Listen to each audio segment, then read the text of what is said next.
Viewers, आज हम लोग blood groups in human beings देखने वाले हैं।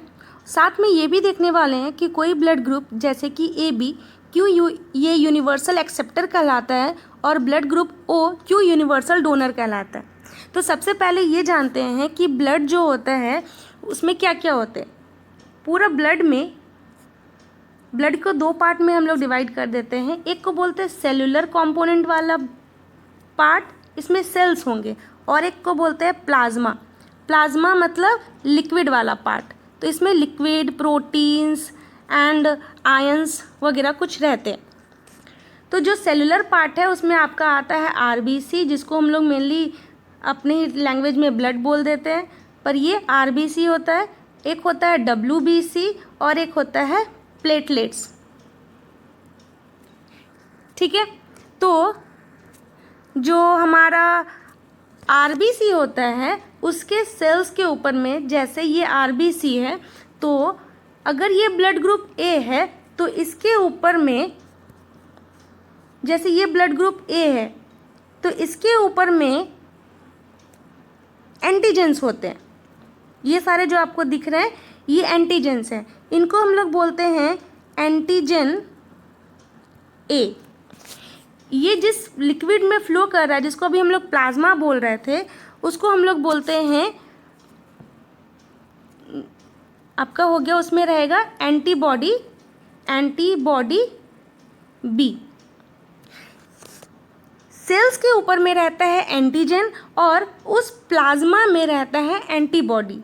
ये एंटीबॉडी जो आने वाला ब्लड है, अगर हम लोग सपोज करते हैं कि हम लोग किसी ब्लड ग्रुप B का ब्लड लेके आ रहे हैं, तो जब B का ब्लड ग्रुप लेके आएंगे उसके पास खुद का एंटीजन B होगा, तो ये एंटीजन B को किल कर देता है। और इस तरीके से जो ब्लड ग्रुप A वाले हैं वो ब्लड ग्रुप B वाले का ब्लड नहीं ले पाते हैं, क्योंकि इसका जो एंटीबॉडी B है, इसको हम लोग एंटीबॉडी B बोल रहे हैं, ये एंटीबॉडी B इस एंटीजन के साथ बाइंड करके और इसको किल कर देता है। तो ये ब्लड ग्रुप B को किल कर देगा, इसलिए हम लोग इसको नहीं ले सकते। फिर हम लोग देखते हैं blood group B। Blood group B के साथ, ये अगर ब्लड ग्रुप B है तो इसके पास होता है एंटीजन B। इसके सरफेस पे, ये याद रखना है कि एंटीजन कहाँ होता है, ब्लड के सरफेस पे।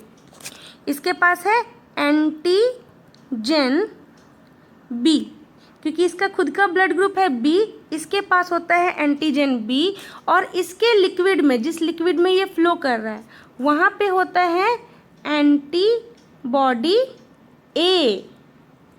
A के ऑपोजिट है ये। इसके पास जो प्लाज्मा में एक एंटीबॉडी होगा उसको हम लोग बोलेंगे एंटीबॉडी B।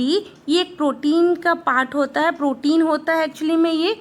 और ये किसको किल करेगा, अभी जो हम लोग एंटीजन को देखे A के ऊपर में, इसके साथ ये बाइंड करके ये A को किल कर देगा।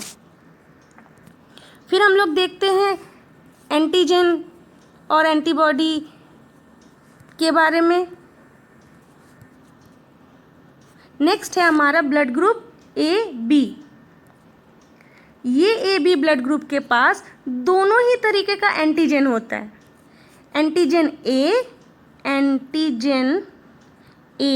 And antigen B। इस बेचारे के पास दोनों ही तरीके का एंटीजन होता है। अब क्या होता है, पर ये बहुत लकी ब्लड ग्रुप है क्योंकि इसके पास नो एंटीबॉडी, इसके पास कोई भी एंटीबॉडी नहीं है। दुख की बात भी है क्योंकि इसके पास एंटीबॉडी नहीं है, ये किसी को मार नहीं पाएगा।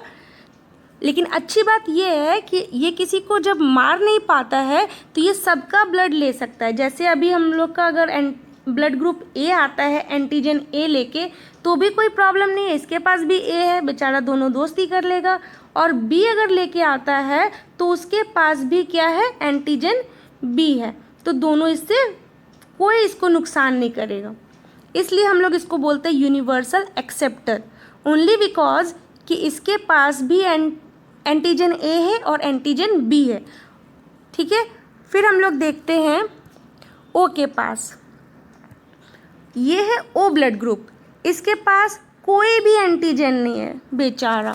अब इसके पास क्या है, इसके पास एंटीबॉडी बी है, और एंटीबॉडी कहाँ होते हैं, प्लाज्मा में, ये जो लिक्विड है इसमें, और एंटीबॉडी ए भी है, इसके पास एंटीबॉडी ए भी है और एंटीबॉडी बी भी है। तो अगर ये एक ब्लड ग्रुप हो गया, ये बी ब्लड ग्रुप हो गया, और बेचारा ये ए बी ब्लड ग्रुप हो गया, तो ये अगर एंटीजन लेके आता है तो इसके जो एंटीबॉडीज़ यहाँ पे हैं, यहाँ पे जो एंटीबॉडीज़ है ये इसको किल कर देगा, ये एंटीबॉडी सबको किल कर देगा, इसको भी मार देगा, इसको भी मार देगा, इसको भी मार देगा।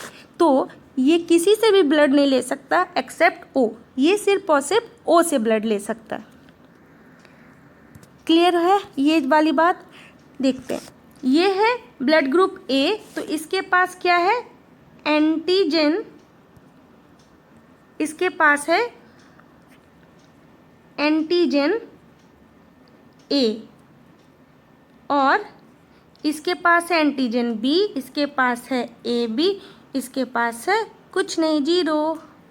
इसके पास क्या है, इसके पास है एंटीबॉडी, अगर देखा जाए तो इसके पास एंटीबॉडी बी होगा, इसके पास ए बी होगा, इसके पास कुछ नहीं होगा, और इसके पास ए भी होगा और बी भी होगा। इस तरीके से हम देखते हैं ये ब्लड ग्रुप जो होता है ये डोनर है, यूनिवर्सल डोनर, और ये ब्लड ग्रुप जो है ये है यूनिवर्सल एक्सेप्टर। तो ए बी क्या हो गया, एक्सेप्टर, ये सबसे ब्लड ले सकता है, और जो ओ होता है वो सबको ब्लड दे सकता है। लोग blood group A B and O के बारे में सीखा है।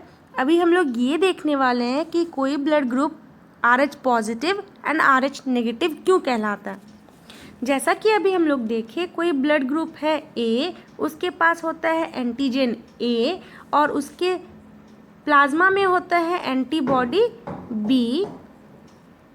तो साथ में एक और प्रोटीन होता है जो कि हम लोग रेसस मंकी से लेके आए हैं। रेसस मंकी जो होता है उनके ब्लड में एक प्रोटीन हुआ करता था, वो रेड ब्लड सेल्स आरबीसी के सरफेस पे होता है, आरबीसी के सरफेस पे एक एक्स्ट्रा एडिशनल प्रोटीन होता है। इस प्रोटीन को हम लोग RH प्रोटीन बोलते हैं क्योंकि ये रेसस मंकी से आया हुआ प्रोटीन है, और अगर ये प्रोटीन प्रेजेंट है तब हम लोग बोलते हैं RH पॉजिटिव। जैसे ये अगर ब्लड ग्रुप ए है और इसके पास अगर R पॉजिटिव प्रोटीन अगर प्रेजेंट है, मतलब कि ये एक प्रोटीन है जिसका नाम है RH फैक्टर। अगर ये RH फैक्टर प्रोटीन मौजूद है तो हम लोग इसको बोलते हैं ए पॉजिटिव। अगर इसमें नहीं प्रेजेंट है, अगर ये वाला प्रोटीन एब्सेंट है, देन इसको हम लोग बोलते हैं नेगेटिव।